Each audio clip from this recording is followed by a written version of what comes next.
Faygo's music kind of declining. Music. Look, I liked Let's Go Faygo. I want to check the numbers on that, to be honest. Is it doing well? Let's check that out.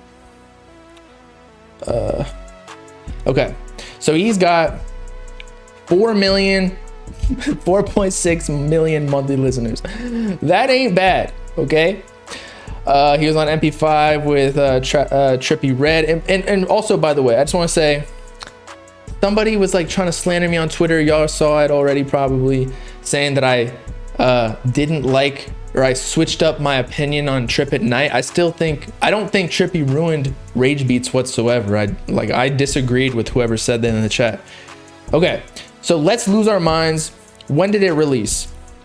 It released 2021, but like, what was the actual release date? Let me look that up.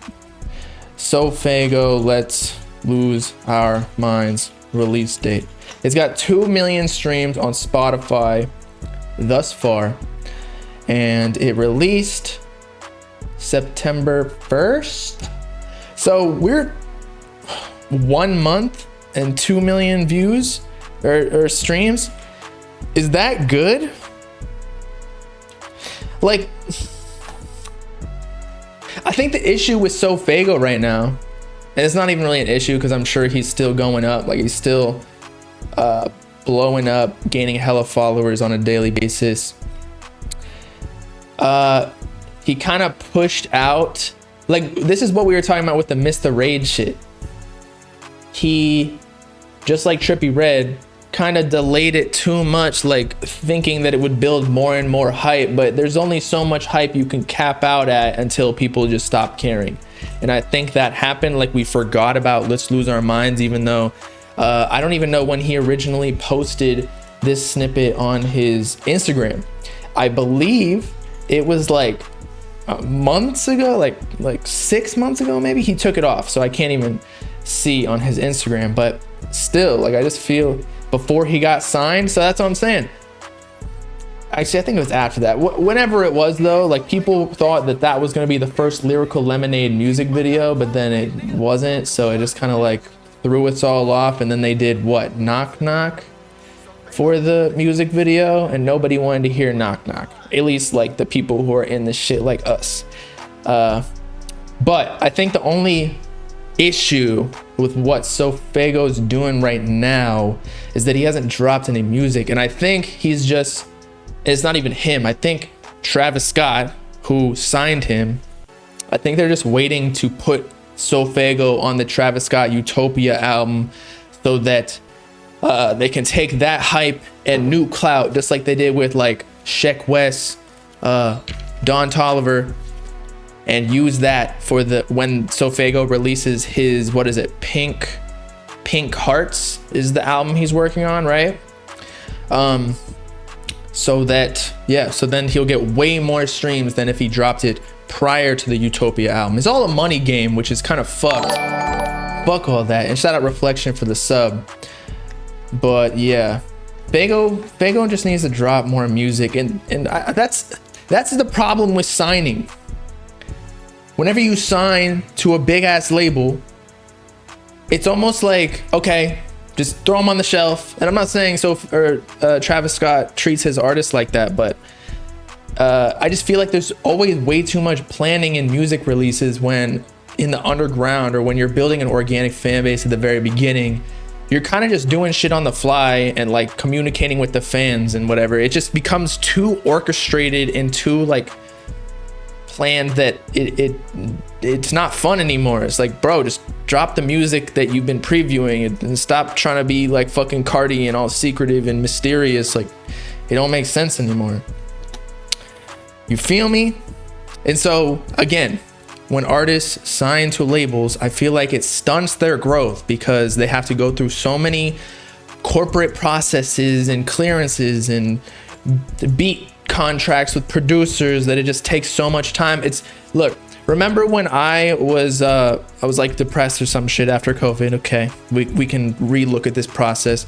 I was gonna get a job. Then the interview process was taking like a whole last month just to do 2 interviews. It's like, bro, when I'm on YouTube and Twitch, I just fucking press go live and then we're here.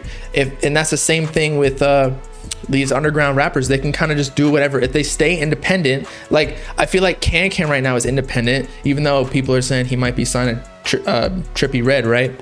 Because he rolls with their crew a lot. I'm not completely sure what he's doing though. I hit him up though for a project that I'm working on. But can drop whenever he wants if he's still independent. And Yeet, whoever his manager is right now, they're doing this shit on point. They know the whole new wave of releasing music. It's not a whole lot of Bob, but they know how Can's not signed. Okay, cool. But yeah, Yeet's manager knows how to work this shit. Just drop hella fucking tapes and it's gonna hit. Like the fans are gonna pick which songs they like out of the albums anyway, put them on their likes on their Spotify and keep re-listening to them. Just flood the market, kind of like what 2016 Uzi was doing, and then he went MIA 2019 and then he came back and flooded the market. I'm sure he made hella bread in 2020, like M's. And then now 2021, we're like, okay, just drop all the fucking snippets so we can hear it. Stop making JT preview them shits. And then people call them mid, including myself, honestly. But just drop the best of the best. Stop blue balling people. That's all it is. And is Yeet management Steven Victor? I think so. And shout out VV1400 for the sub. But yeah, there's my spiel. That's all I wanted to say. JT likes mid songs. I mean, what do you expect out of her? The City Girls literally make mid music. Am I right? I kind of look like Can. Can is black. I am white. Oh, something else. I was like arguing with someone on Twitter the other day. Actually, it was yesterday.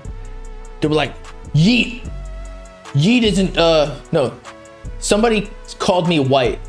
So I was like, something about like Yeet being half white or some shit. But yeah, we figured out Yeet is like Mexican and Romanian and white, which doesn't matter. I don't really care. But I just remember, why do people have to bring up arguments like that? It's retarded. Can is half black. Okay. I feel like once you got a little bit of color in you, you're not fully white. Like can say the N-word. I cannot say the N-word. What are you talking about? He's a quarter Mexican and white.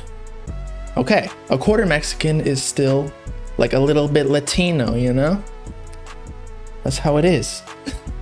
Maybe me and Can are half brothers. And yeah, Kuniko, I'm so done. Twitter is just full of angry goblins. I don't understand what people's issues are, but it's like you got to start an argument with everybody, and if you disagree, it's like you want to kill them. It's like you're a serial killer. No, you're not allowed to have a different opinion from me. And so I've been kind of cooling it on Twitter. It just makes me angry. I don't know. YouTube and Twitch are definitely the best social medias. YouTube, I'd say, actually. But yeah, Twitter fucks up my day. I see one angry comment at me or like negative comment at me, people slandering me. I've just become more and more of a target as I've grown. And then I just get sad. Like even if I get 100 compliments about my content or whatever, but there's that one negative one, that one sticks out and you're like, fuck. It makes you all depressed, bro. You take some perks to make it go